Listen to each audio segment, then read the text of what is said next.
glorifier ton nom encore éternel. Parce qu'il n'y a que toi, Seigneur. Il n'y a que toi, l'Éternel, qui est capable de tout, l'Éternel. Il n'y a que toi qui est capable de changer, l'Éternel. Il n'y a que toi qui est capable de changer. Oui, de changer les événements qui se passent aujourd'hui, l'Éternel. Je dis un mot et cette chose s'accomplit. Parce que rien n'est impossible à toi, Éternel. Comme tu sièges dans la louange, Éternel. Je vais te louer, je vais t'adorer encore, Éternel. Je vais lever ton Saint-Nom, Éternel. Oh, plus haut que toi, il n'y en a pas. Égal à toi, il n'y en a pas, Éternel. Et il n'y en aura jamais, Jésus. Parce que Dieu est Dieu, Éternel. Parce que Dieu est Dieu.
béni soit ton nom. Béni soit ton nom. Tes œuvres sont grandes et admirables, Seigneur. Tes œuvres sont grandes et admirables.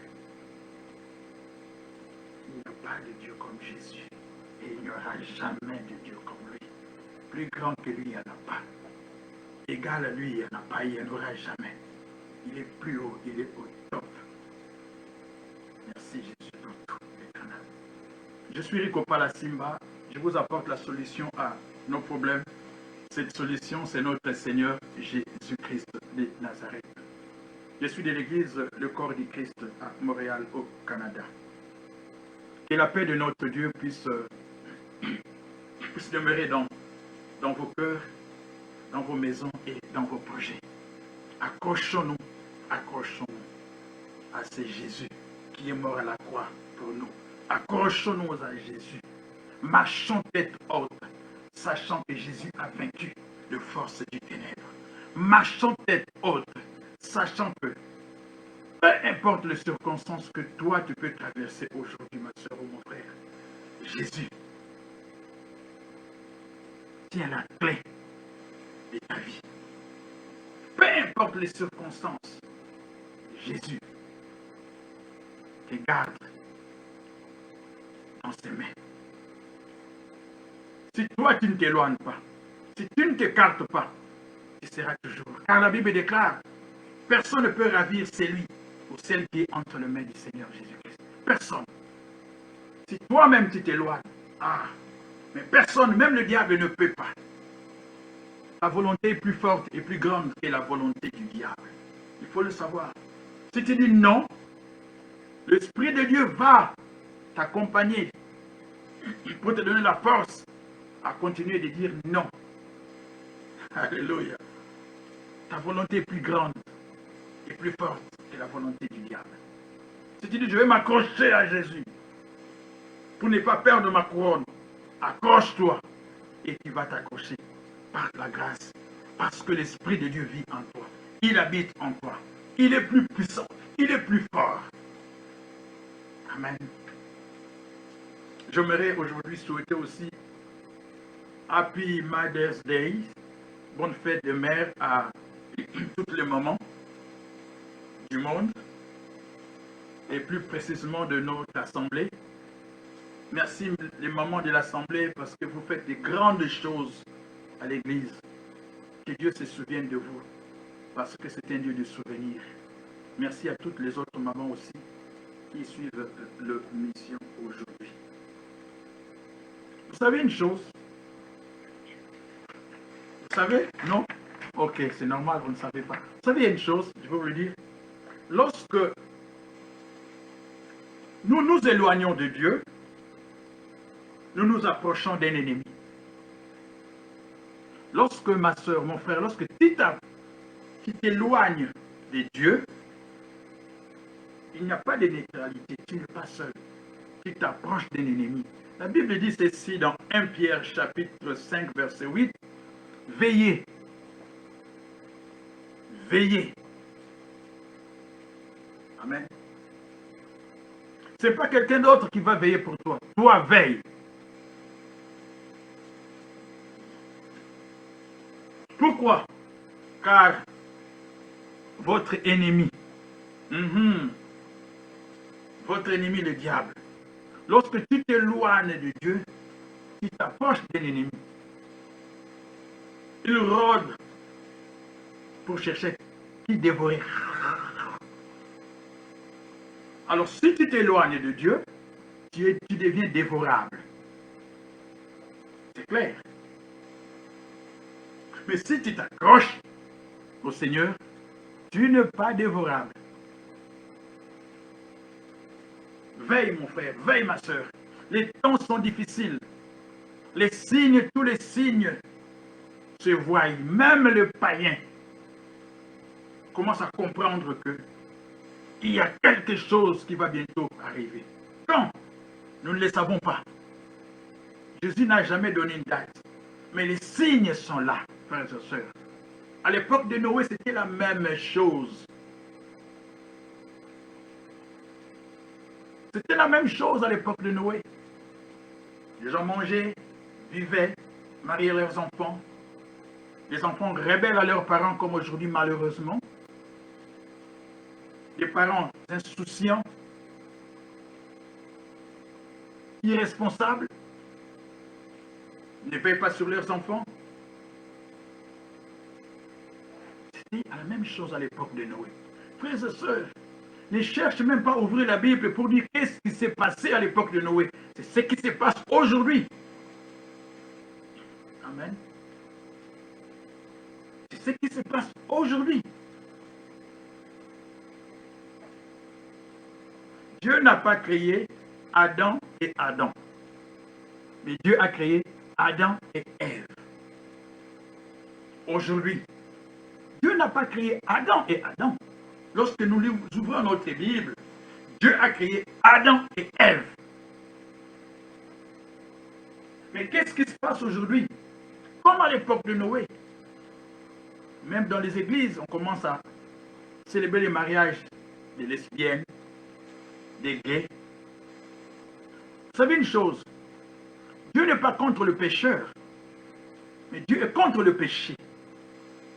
Dieu aime le pécheur. C'est pour ça que nous devons prier pour ramener ceux qui sont dans les ténèbres vers la glorieuse lumière du Seigneur. Dieu aime le pécheur, mais il n'aime pas le péché. Mais c'est le diable. Il n'aime pas le pécheur, mais il aime le péché. Le diable, c'est lui qui cause ces problèmes-là. Amen. Aujourd'hui, nous voulons partager, vous et moi, par la grâce de Dieu, un sujet qui est aussi assez difficile, mais possible par la grâce de Dieu, avec des passages bibliques. Amen. Rien n'est impossible à Dieu, rien n'est impossible à celui ou à celle qui croit en Dieu. Si vous êtes là parce que vous croyez en Dieu, que Dieu vous bénisse. Les silences de Dieu. The silence of God. Why God keeps silence? Pourquoi Dieu garde-t-il silence? I pray God. I sing for you. I come church. I fasting. But when I pray, I call you God, never you answer. Pourquoi Dieu tu ne me réponds pas? Cette situation-là, ça vous est déjà arrivé sûrement. Est-ce qu'il vous arrive d'être en colère lorsque vous priez que Dieu ne répond pas? Oh, mais soyez honnête, dites quand même oui. On est anxieux ou anxieuse. Pourquoi Dieu garde-t-il silence? Et quoi faire pour briser le silence de Dieu? Je ne prétends pas avoir la réponse à tout. Pourquoi? Tout simplement parce que Dieu est Dieu. On ne peut pas comprendre Dieu. Tout ne peut pas être expliqué. Amen. Deutéronome chapitre 29, verset 28-29 nous dit ceci. Les choses cachées sont pour Dieu et les choses révélées sont pour les enfants de Dieu. Il y a certaines choses qui sont cachées. Mais nous devons fouiller. Mais là où la Bible s'arrête, nous devons apprendre aussi à nous arrêter. Sinon, nous allons avoir beaucoup de théories. Amen. On ne peut pas comprendre Dieu. On ne peut pas expliquer Dieu. Mais tu le sens qu'il vit en toi. Pourquoi Dieu garde-t-il silence? Cette question traverse tous les âges, frères et sœurs. Vous n'êtes pas la seule, ma sœur. Vous n'êtes pas le seul, mon frère, à vous poser cette question. Job s'est posé cette question. Le prophète Ésaïe a crié et s'est posé cette question. Jérémie a crié et s'est posé cette question. Jésus même à la croix, il a dit, pourquoi m'as-tu abandonné? Son propre fils. Pourquoi m'as-tu abandonné? Il n'y a pas de réponse. Vous savez, ouvrons notre Bible.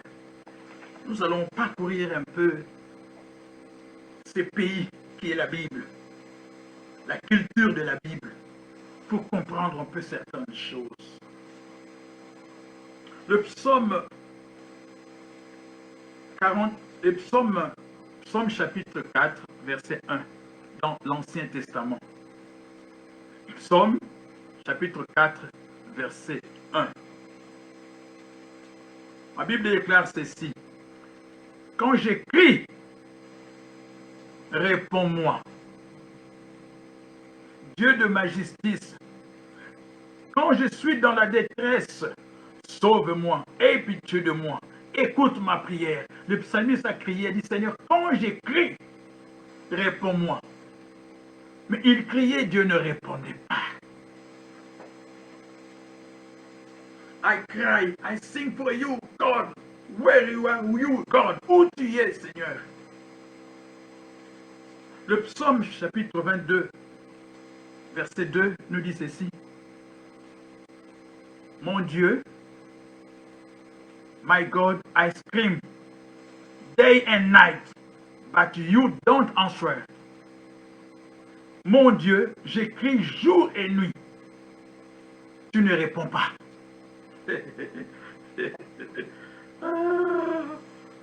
Des fois Dieu, hein, on ne peut pas comprendre Dieu. Et je n'ai point de repos. Pourtant, tu es le Saint, tu es le Saint, qui siège au milieu de la louange d'Israël. Tu as dit, tu sièges au milieu de la louange, mais tu loues le Seigneur, Dieu ne te répond pas. Qu'est-ce qui se passe? La ligne est coupée. Pourquoi Dieu ne me répond-il pas? Tu passes des moments difficiles, tu cherches un travail, maladie dans la famille, les enfants rebelles. Tu pries, Seigneur, ramène les enfants. Ramène, j'aimerais voir ces enfants. Seigneur, accorde la santé à cette soeur, à ce frère. Tu te mets à genoux, mais Dieu ne répond pas. Why you don't answer God? Pourquoi tu ne me réponds pas, Seigneur? Wow.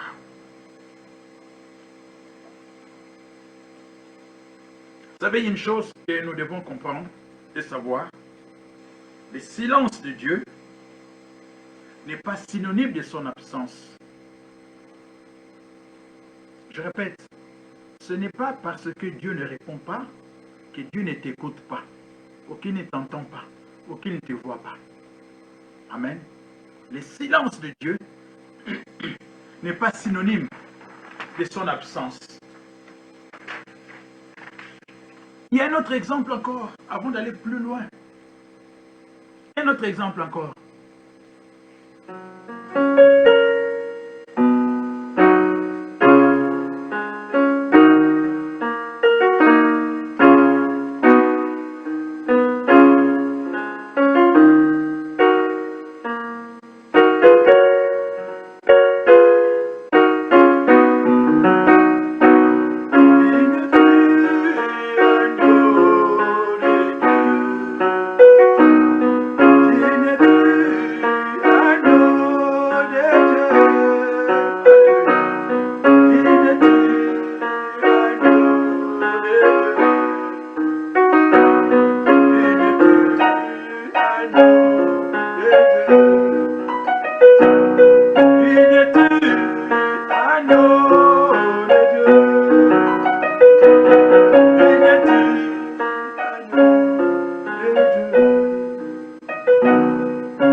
Exemple, ouvrons notre Bible dans l'Ancien Testament, Exode chapitre 3,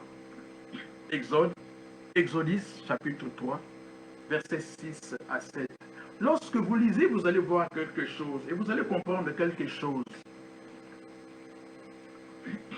La Bible déclare ceci, que les enfants d'Israël, le peuple choisi par Dieu, étaient en esclavage en Égypte pendant 430 ans. Presque 4 siècles et demi. Combien de générations sont passées par là? 430 ans en esclavage. Mais pensez-vous que pendant ces 430 ans, il n'y a pas eu de tentatives et tentatives de libération? Ils ont crié. Ils ont crié. Peut-être tu cries, ça fait 15 jours. Ça fait peut-être 2 mois. Ça fait 7 ans, 9 ans, 10 ans, mais 430 ans. Ils ont crié, mais Dieu ne répondait pas. Dieu ne répondait pas.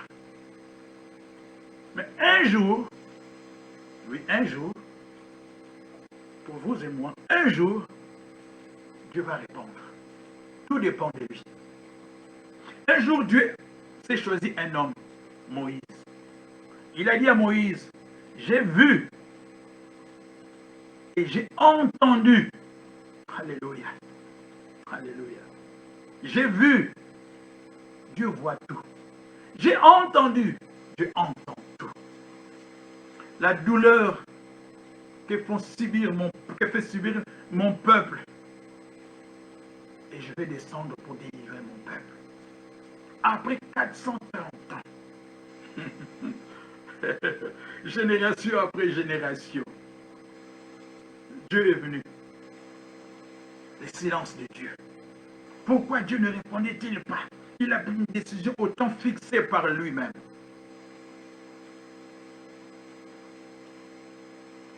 Un autre exemple encore.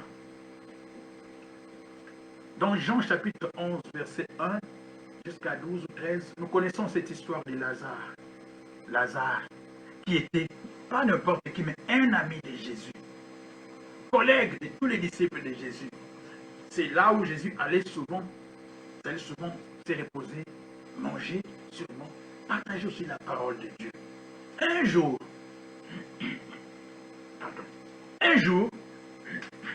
m'excuserez,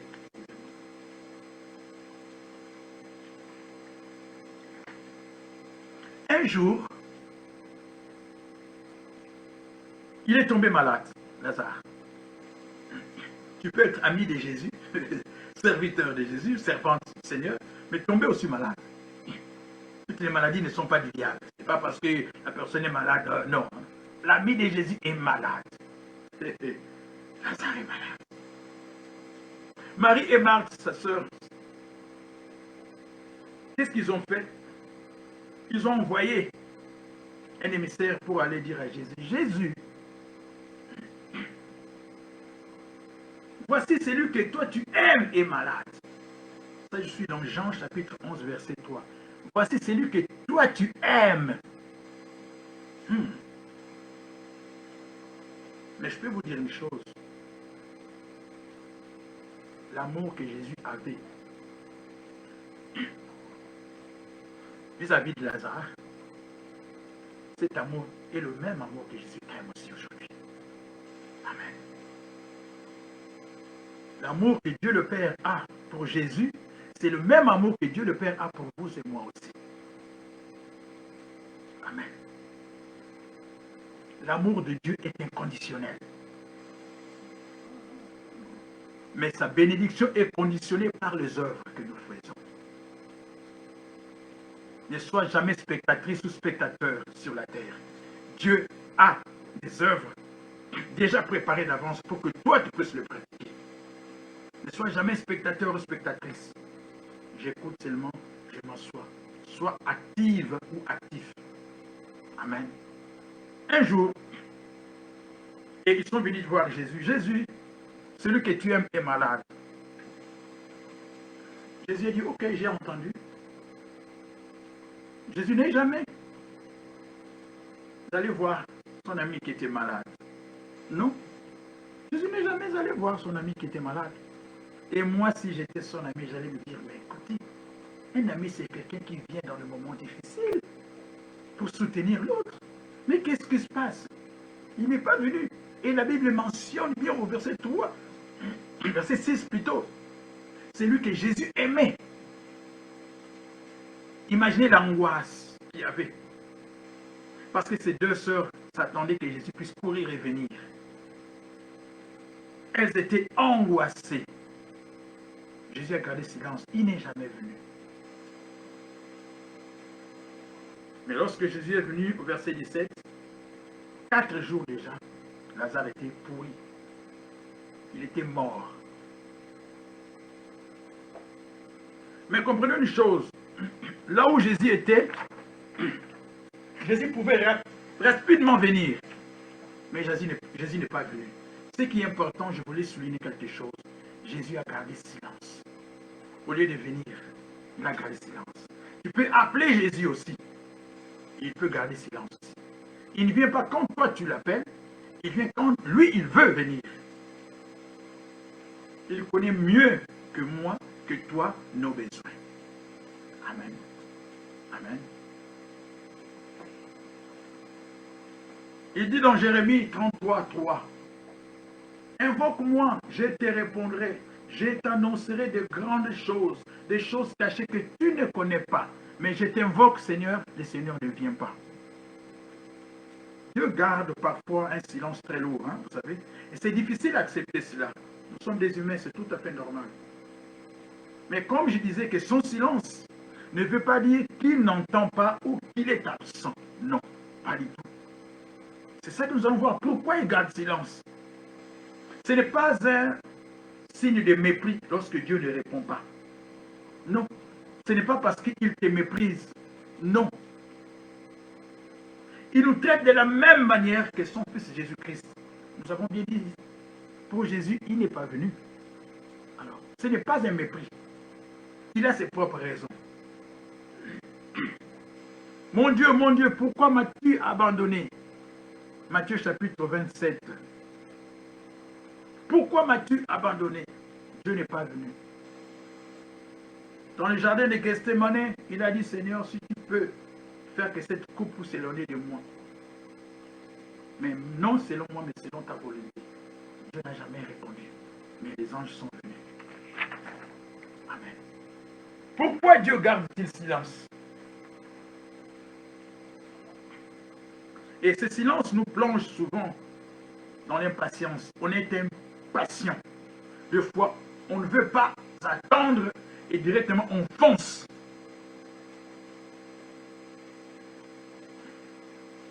Bon, ma question est celle-ci. Peut-être vous aussi, vous vous posez cette question. Est-ce que Dieu a-t-il le droit de garder silence? Est-ce que Dieu a-t-il le droit de garder silence? Hein? Qu'est-ce que vous pensez? Est-ce que Dieu a-t-il le droit de garder silence? Oui, bien sûr que oui. La réponse est oui. Dieu a le droit de garder silence. Au psaume, le psaume 46, 11, psaume dans l'Ancien Testament, chapitre 46, verset 11, il dit ceci, arrêtez et sachez que je suis Dieu. Parce qu'il est Dieu. Je domine sur les nations, je domine sur la terre. Amen. Arrêtez, sachez que je suis Dieu. Nous allons comprendre cela. Mais sachons une chose, encore une chose, que Dieu ne garde pas toujours son silence. Il a un temps pour tout. Il ne garde pas toujours silence.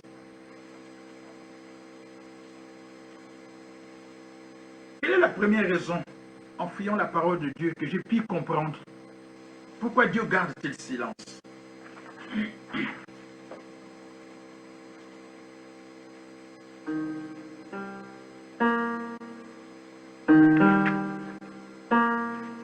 Nous allons adorer ce Dieu-là qui garde silence. Qui garde silence.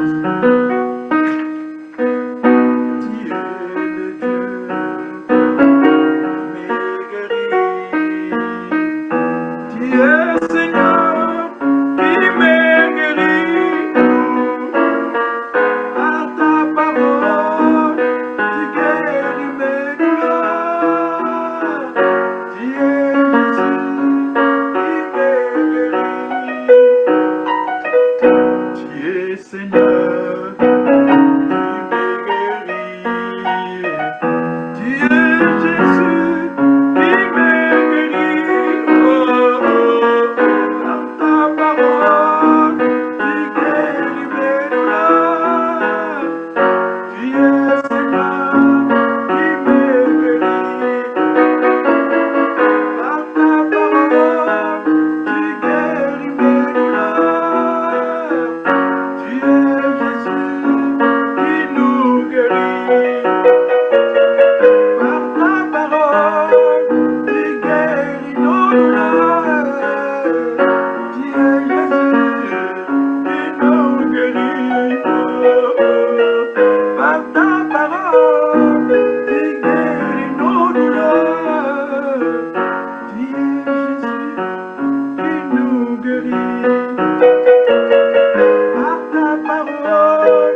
sa parole, il peut guérir nos douleurs.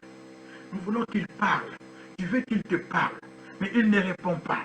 Parce que sa parole seulement peut guérir nos douleurs. Sa parole peut changer les choses au monde. Sa parole peut appeler à l'existence ce qui n'existe pas. Aujourd'hui, qu'est-ce qui se passe dans ce monde? Les maladies, les virus. Les hommes sont incapables, limités. Voilà la puissance de Dieu. Voilà là où nous voyons la puissance de Dieu. Peu importe les bombes qu'on peut créer, peu importe les avions, les autos, les missiles, peu importe. Mais les hommes sont incapables parce qu'ils sont limités. Voilà la puissance de Dieu. Accroche-toi à ces dieux. Accroche-toi à ces dieux. La puissance de Dieu est illimitée. Lorsqu'il vient, il habite en toi. Il te donne cette puissance comme une dynamite, dynamo. La parole de Dieu est puissante, frères et sœurs. Pourquoi garde-t-il silence? Une des premières raisons, parfois nous vivons nous-mêmes et pour nous-mêmes. C'est vrai, parfois nous vivons pour nous-mêmes. Nous ne voulons même pas savoir qu'est-ce que Dieu veut. Il arrive, nous vivons pour nous-mêmes. Et nous oublions qu'il y a quelqu'un qui nous a prêté ce souffle de vie. C'est un prêt qui nous a prêté ce souffle de vie. Parfois nous vivons pour nous-mêmes. Et un jour nous décidons, oh, j'ai besoin de Dieu. Alors je vais prier pour avoir quelque chose. Ça vous est déjà arrivé, hein? Oui, hein? Oui. Parfois tu vis pour toi-même, égoïste. Et ça ne va pas maintenant, je cherche Dieu. On ne cherche pas Dieu par intérêt ou pour ton intérêt. Non. Pas du tout. C'est ça le problème. Un des problèmes que nous avons. Lorsque ça va mal, on se met à genoux, on prie, on prie, on prie, on gêne, on cherche Dieu. Et après, qu'est-ce qui va se passer? Vous savez, Dieu n'est pas notre serviteur. Ça, nous devons le comprendre. Il n'a pas à répondre quand nous voulons. C'est ça que nous devons comprendre. Si nous marchons avec Dieu, nous allons comprendre des choses avec Dieu. Il n'a pas à répondre quand nous voulons. Il n'est pas notre serviteur. Il n'est pas à notre service non plus. Il ne vit pas pour toi, mais toi tu vis pour Dieu. Pourquoi Dieu garde-t-il silence? Pourquoi ne répond-il pas? Tu vis pour lui et pas lui pour toi. Et nous n'avons pas à exiger une réponse. Nous n'avons pas d'ordre à donner à Dieu. Dieu n'est pas comme un domestique. Viens, fais ce travail pour moi. Non. Ce sont des évangiles, de messages que nous entendons qui sont faux. Dieu ne te doit rien. Mais nous, nous devons beaucoup et tout à Dieu. Dieu pouvait te faire animal. Il pouvait te faire chien, chat ou quoi. Mais il t'a fait à son image. Dieu ne nous doit rien. C'est nous qui devons tout à Dieu. Il a sacrifié son fils. Il s'est sacrifié. Voilà la grandeur de ces dieux. Pourquoi Dieu garde-t-il silence? Une deuxième raison.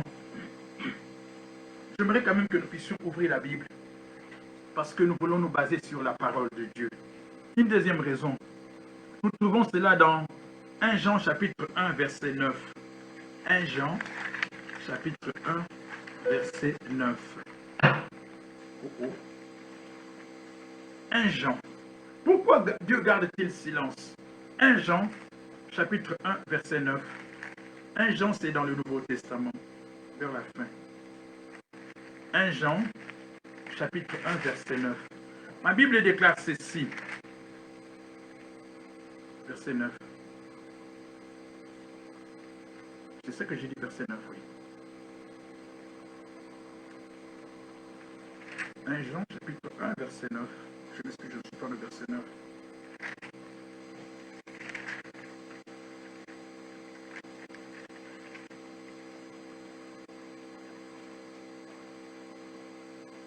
C'est lui. Allons dans verset 9, oui.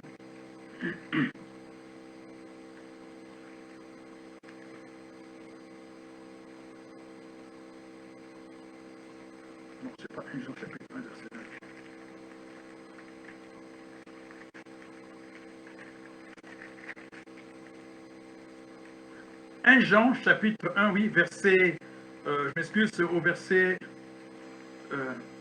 6 plutôt.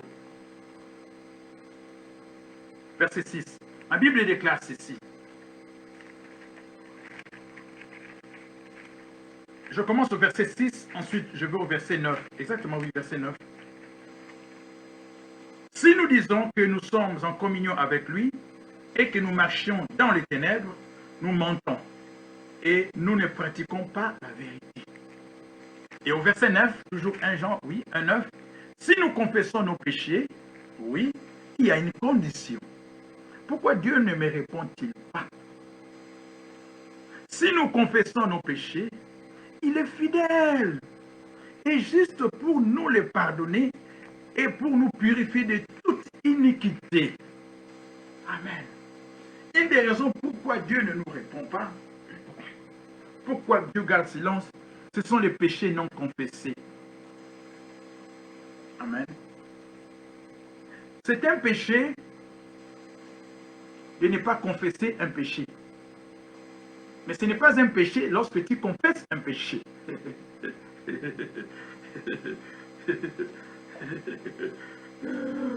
C'est vrai. Il y a un péché. Tu as blessé le Seigneur. Le Saint-Esprit a été attristé. Tu confesses. Il a dit, si tu confesses, c'est une condition, il oublie. Tu ne peux pas continuer à faire comme si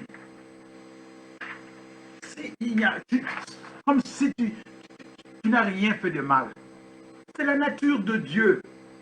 C'est sa nature. La nature de Dieu, c'est la sanctification. La nature du diable, c'est le péché. Si tu confesses, nous allons lire encore cela. 1 Jean 1, 9. Si nous confessons nos péchés, il est fidèle et juste pour nous les pardonner et pour nous purifier de toute iniquité. Donc c'est comme si tu n'avais jamais commis un péché. Amen. Une deuxième raison pourquoi Dieu peut ne pas répondre à nos questions. 1 Jean chapitre 3 verset 9. Nous avons lu cela. Quiconque est né de Dieu ne pratique pas le péché. Vous savez, nous avons dit cela. Et la Bible déclare, Dieu aime le pécheur, mais il n'aime pas le péché. Amen.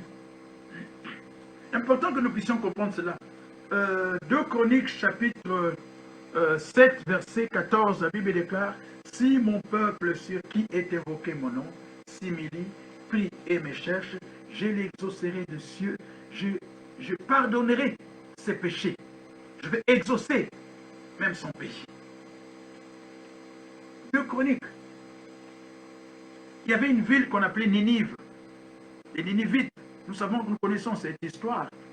Dieu avait envoyé un de ses prophètes, le gars là, le grand frère là qui était rebelle là. Comment il s'appelle le grand frère rebelle là? Jonas, oui, Jonas. Parce que Dieu sait, si tu vis dans le péché, tu vas demander à Dieu, Dieu donne-moi, mais tu vis dans le péché, ce n'est pas Dieu qui va te le donner. C'est le diable qui va te donner ce que toi tu demandes en contrefaction. Un contrefacteur, c'était un mauvais garçon. Le diable était un mauvais garçon. C'est lui qui va te le donner à la place de Dieu. Toi, tu vas dire, oh oui, Dieu m'a donné. Non, Dieu ne peut pas. Et c'est important que nous puissions comprendre. Dieu ne peut pas passer par-dessus sa sainteté pour satisfaire nos besoins. Non. Frères et sœurs, c'est important de comprendre. Pratiquer le péché, vivre jour après jour cette vie de péché, nous devons prendre le temps d'intercéder, de prier, que Dieu nous aide, afin que nous puissions abandonner cela. Jésus revient bientôt. Un péché non confessé éloigne Dieu de toi, mais il va approcher le diable. Le diable aura toujours. Il y a même une histoire encore dans Zacharie, si ma mémoire est bonne, lorsque, comment il s'appelle, Josué, la Bible déclare, le souverain sacrificateur Josué avait des habits sales. Donc Zacharie. Et qu'est-ce qui s'est passé? Le diable est venu accuser Josué. Tu vois Josué, tu vois que... Qu'est-ce que Dieu fera? il a envoyé les anges pour habiller Josué. Les habits neufs, c'est-à-dire la justification. C'est comme si c'était le sang de Jésus-Christ. Lorsque tu confesses tes péchés, tu demandes pardon à Dieu, Dieu sincère. Tu oublies. C'est la seule place où Dieu peut perdre la mémoire. Il oublie. Il perd la mémoire. Il a dit, je veux oublier. Une des raisons. Tu ne peux pas continuer à vivre dans le péché. Parce que Satan va t'offrir une falsification de ce que toi tu demandes à Dieu. Satan va t'offrir cette falsification de ce que toi tu demandes à Dieu. Tu ne peux pas continuer à vivre dans le péché. Tu ne peux pas continuer à vivre. C'est une vie qui est contraire à Dieu. Mais Satan est content parce que c'est sa vie à lui. Amen. Pourquoi Dieu garde-t-il silence? Pourquoi Dieu garde-t-il silence? Dieu a un plan. Dieu a un plan. A tout planifié. Il veut que nous puissions distinguer sa voix aux autres voix. Aujourd'hui, nous entendons beaucoup de voix. Nous entendons beaucoup de voix aujourd'hui. Tu pries, quelqu'un te répond là-bas. Ce n'est pas la voix de Dieu. Dieu veut absolument. Il veut que tu puisses apprendre à distinguer sa voix et la voix des autres. C'est comme les messages que nous écoutons aujourd'hui partout dans les réseaux sociaux. Tu dois comprendre, est-ce que ces messages, c'est des messages de Dieu? Il y a aussi la falsification. Ne l'oublions pas. C'est un moment auquel le diable travaille très fort pour décourager les enfants de Dieu. Jean chapitre 10, verset 27, qu'est-ce que ma Bible déclare? Mes brebis, Jean chapitre 10, verset 27, je suis dans le Nouveau Testament. Mes brebis entendent ma voix. Entendent ma voix. Comprennent ma voix. Entendez, ils entendent ma voix. Pas n'importe quelle voix. Je les connais et elles me suivent. Dieu ne veut pas que tu suives une autre personne. Son silence n'est pas synonyme de son absence. Il t'entend. Parce que lorsqu'il va te répondre, tu vas comprendre, là c'est Dieu qui m'a répondu. La foi vient de quoi? De ce qu'on entend. Nous entendons beaucoup aujourd'hui. Parce que la foi est une information. Quelles sont les informations que toi tu reçois lorsque tu pries, lorsque tu jeûnes, lorsque tu chantes, lorsque tu cherches la face de Dieu? C'est une information, la foi. Et pour comprendre la voix de Dieu, tu dois passer du temps avec lui. Vous savez, il y avait une relation cassée dans le jardin d'Éden. C'est la relation que Dieu veut rétablir avec toi. Il garde silence, il veut que tu puisses comprendre quand il te parle. Et puis, il n'est pas obligé chaque fois de répondre. Vous savez, si réellement tu marches avec Dieu, prenons l'exemple. Prenons un exemple. Si tu as un ami, ou ton mari ou ta femme, quelqu'un que toi tu aimes, tu as l'habitude d'être avec la personne. Une fois, le fait seulement de tenir la main de la personne, tu sens la présence de la personne. Une fois, le fait d'être à côté de la personne n'a pas besoin des fois de parler. Tellement. Mais tu sens la présence de Dieu. Alléluia.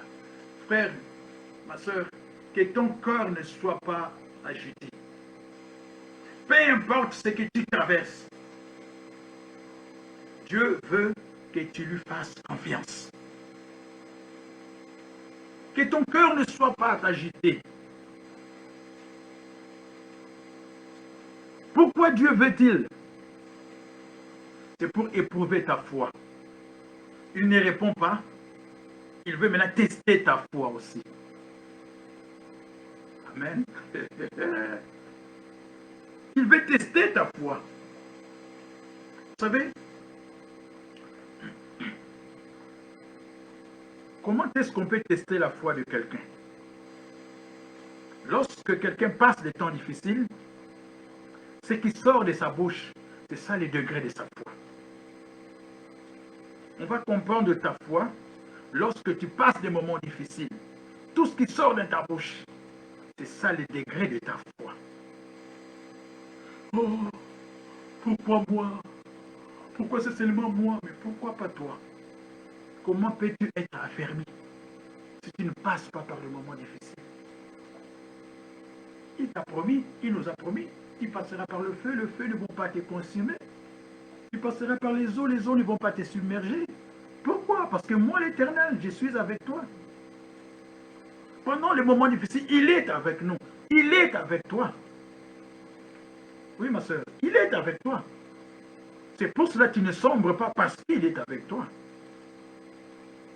Dieu veut tester les degrés de ta foi. Parce que ta foi doit être éprouvée. Ouvrons notre Bible. Deux petits passages, si Dieu le veut. Jacques, allons dans Jacques. Jacques chapitre 1, versets 2 à 4. La Bible déclare ceci. Je commence au verset 2 pour la meilleure compréhension. Jacques chapitre 1, versets 2 à 4. Mes frères, mes sœurs aussi,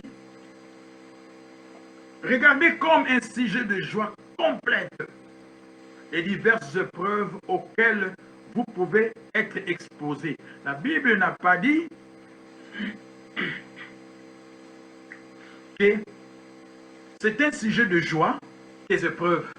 La Bible ne dit pas que tes épreuves sont des sujets de joie. Mais regarde comme si c'était des sujets de joie. Lorsque tu es dans la joie, comment tu te comportes? C'est là ce que la Bible veut nous faire comprendre. Regarde comme un sujet de joie complète, pas à moitié, les diverses épreuves auxquelles vous pouvez être exposés, sachant que l'épreuve de votre foi, lorsque votre foi sera testée, ça va produire la patience. Mais il faut que la patience accomplisse parfaitement son œuvre afin que vous soyez plutôt parfait et accompli pour accomplir, je m'excuse, vous soyez parfait et accompli sans faillir en rien. Alléluia. Dieu veut tester ta foi. Parfois même, il a répondu déjà. Le problème, c'est qu'il y a quoi? Il ne répond pas. Au lieu de rester dans sa présence, tu parles de tes problèmes à tout le monde. Dieu ne t'a pas dit cela. Il y a des exceptions. Lorsque le Saint-Esprit te touche, tu vas trouver quelqu'un pour lui parler. Mais le problème qu'il y a, nous parlons beaucoup plus de nos problèmes. Mais il nous a dit, ne parle pas de tes problèmes, mais parle à tes problèmes. Dis à tes problèmes, parle, parce que ton problème a des oreilles. Jésus a dit, si tu dis à cette montagne, déplace-toi. C'est un problème, la montagne. La montagne, c'est quoi, au fait? Oui, ce sont les difficultés. C'est ce qui s'élève en toi aussi. S'il y a l'orgueil en toi, tout ce qui ne glorifie pas Dieu, qui s'élève en toi, c'est une montagne aussi. Et si tu dis à cette montagne, c'est à toi de donner un ordre à cette montagne. Au nom de Jésus, je t'ordonne. Tu n'as pas besoin de crier.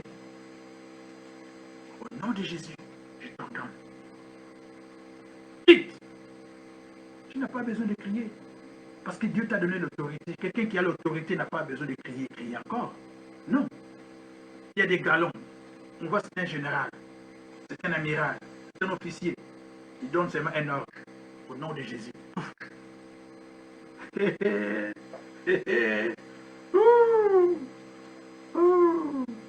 n'as pas besoin. Non. Au nom de Jésus. Directement. Bingo. La montagne tombe. Examinons-nous. Examinons-nous. Examinons-nous. Examinons-nous. Nous arrivons vers la fin. Maintenant, quoi faire? Quoi faire pour briser les silences de Dieu? Quoi faire pour briser les silences de Dieu? Il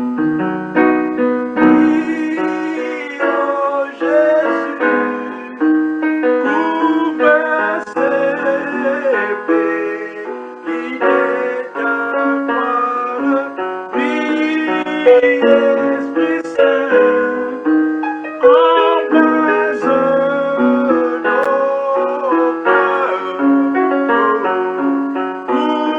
Nous n'entendons de ta grâce, remplis les nations par le Seigneur. Et ta lumière soit par le Seigneur, par le Seigneur. Et ta lumière soit par le Seigneur, par le Seigneur. Et ta lumière soit par le Seigneur, par le Seigneur. Et ta lumière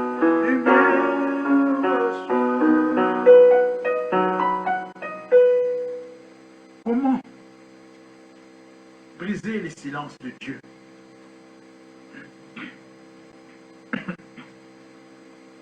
Comment briser les silences de Dieu?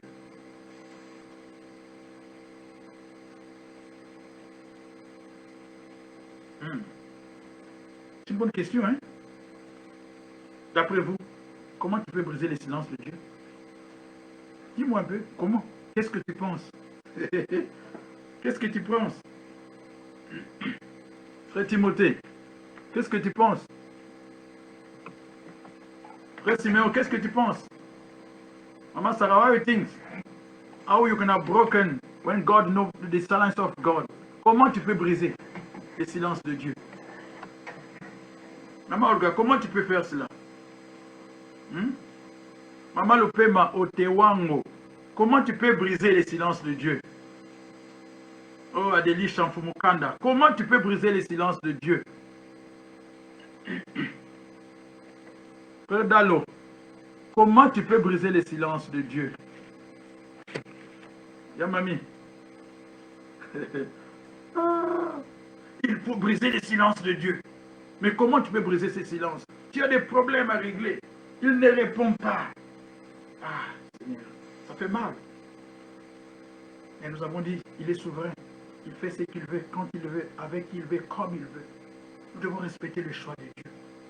Mais Dieu a aussi certaines faiblesses. Entre parenthèses, quand on dit faiblesse, c'est-à-dire dans le sens qu'il faut le châtier quelque part. Comme ça, Dieu va dire, ah, mon petit, ma petite, je vais faire quelque chose pour toi. Il ne joue pas avec les sentiments. Non. Mais lui-même, il sait. Il faut savoir qu'est-ce qu'il veut. C'est pour cela que tu dois t'approcher de Dieu, ma soeur, mon frère. Tu dois être toujours connecté avec Dieu. Tu connectes tes appareils chaque fois pour avoir les images. Connecte-toi avec Dieu. Et frères et sœurs, nous avons des frères et sœurs qui sont passés, qui sont morts. Malheureusement, aujourd'hui, beaucoup nous ont quittés. Mais Dieu te donne encore la chance de vivre aujourd'hui. Dieu te donne encore la chance. Mais pourquoi ne pas t'approcher, t'accrocher à ce Dieu-là? Une fois qu'il reprend le souffle, c'est fini. Il n'y a plus de retour. La Bible déclare qu'il est donné à l'homme de mourir une seule fois, puis vient quoi? Le jugement. C'est tout. Alors, pourquoi aujourd'hui ne pas mettre ta vie conforme à Dieu? C'est possible. Essaie de le faire. Essaie de le faire. Nous nous rencontrons dans le quartier, mais un jour nous allons nous rencontrer encore au ciel. Oh frère, oh ma soeur, wow, nous étions fidèles, nous avons demeuré dans la parole de Dieu. N'oublions pas, il y a un enfer. Ne l'oublions pas. Il y a un enfer. Et il y a aussi un paradis. Il y a deux royaumes. Le royaume céleste de la lumière de Dieu et le royaume du diable. Mais le diable et ses acolytes seront jetés dans le lac de feu. D'abord en enfer, ensuite dans le lac de feu. Quoi faire? Comment faire? Jésus nous donne un exemple. Je ne pourrais pas tout lire, vous pouvez lire à la maison, dans Luc chapitre 17, Luc plutôt 11. Jésus nous donne un exemple. Quelqu'un qui dormait chez lui, la parabole de l'ami impotent. Il dormait chez lui. Et tellement il dormait chez lui, quelqu'un est venu pour frapper à la porte chez la personne. Dans Luc chapitre 11, verset 7 et jusqu'à la fin. Jésus dit une chose.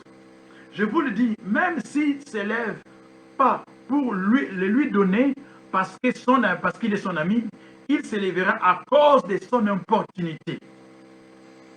Et lui donnera tous ces dons dont il a besoin. C'est-à-dire quoi? Insistez. Ne lâche pas. Amen. Tu pries, continue à prier. Tu jeûnes, continue à jeûner. Dieu veut se nourrir de tes prières. Loue le Seigneur, loue-le. Il siège dans la louange, loue-le. Et à un moment donné, Dieu va descendre. Et s'il ne descend pas, qu'est-ce qu'il va faire? Il va te faire monter. Il va te faire monter. En esprit, il te fait monter. Il te transporte en esprit. Et tu vas voir toi-même la cité céleste. Insiste. La Bible déclare, Jésus dit, cet homme-là, il a frappé. Et au verset 9, il a dit, et moi je vous dis, il me dit à moi, il me dit à toi, il nous dit à nous tous Jésus. Demandez et l'on vous donnera. Continue à demander. Ne t'arrête pas, mon frère. Ne t'arrête pas, ma soeur. Continue à demander. Cherchez et vous trouverez. Si tu ne cherches pas, tu ne peux pas trouver. Cherche la face de Dieu pendant qu'il s'y trouve. Comment je peux chercher la face de Dieu?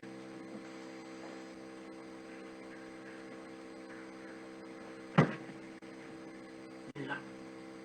Il n'est pas loin. La prière, les jeûnes, donne un temps à ton Dieu. Tu manges à 18h, je ne sais pas quand tu manges, tu as un souper, un dîner, comme il y a un programme déjà ici dans ce monde. Mais donne un temps. Donne un temps à Dieu. Donne-lui un temps. Tu sais, à 7h tu manges, à 8h, à 9h tu manges. Donne un temps aussi à ce Dieu-là. Communion avec lui. Insiste. Les demandez et l'on vous donnera. Cherchez et vous trouverez. Frappez et l'on vous ouvrira. Car quiconque demande, reçoit. Celui qui cherche, trouve. Et à celui qui frappe, on ouvrira. Alléluia. Alléluia. Alléluia. Alléluia. Alléluia. À celui qui frappe, on ouvrira. C'est-à-dire, n'arrête pas de frapper. N'arrête pas de frapper. Pour briser le silence de Dieu, n'arrête pas de frapper. Amen. Amen. Les bontés de l'Éternel ne sont pas épuisées. Ses compassions ne sont pas arrivées au terme. Elles se renouvellent chaque jour, chaque matin, parce que Dieu est fidèle. Parce que Dieu est fidèle. Je veux t'adorer.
Nous allons prier.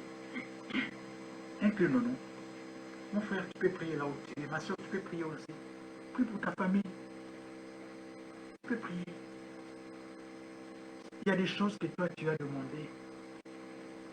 Tu te dis peut-être Dieu m'a ignoré. Dieu m'a peut-être oublié. Peut-être la ligne est coupée. Non, la ligne n'est pas coupée.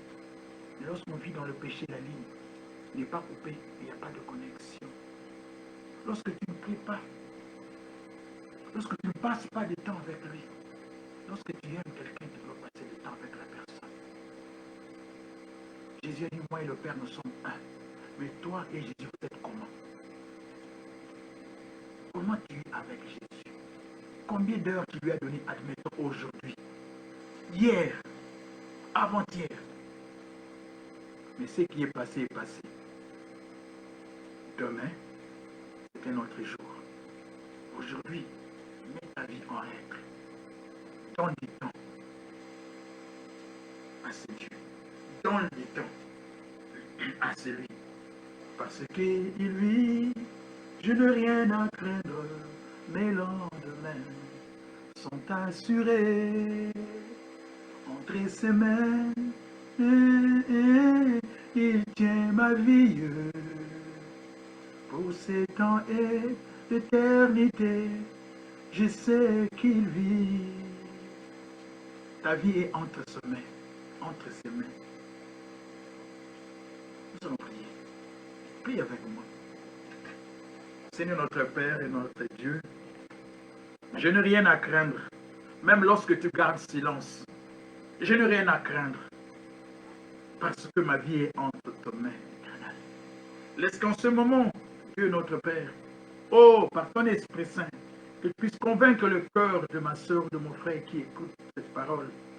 Laisse que ce moment, notre Père et notre Dieu, toi qui es Adonai, toi qui es Jéhovah Rapha, le Dieu qui nous guérit de toutes les maladies, si une maladie spirituelle de faiblesse, éternelle, qui empêche ma soeur, mon frère, de prendre du temps avec toi, éternel, viens guérir tes enfants, éternels.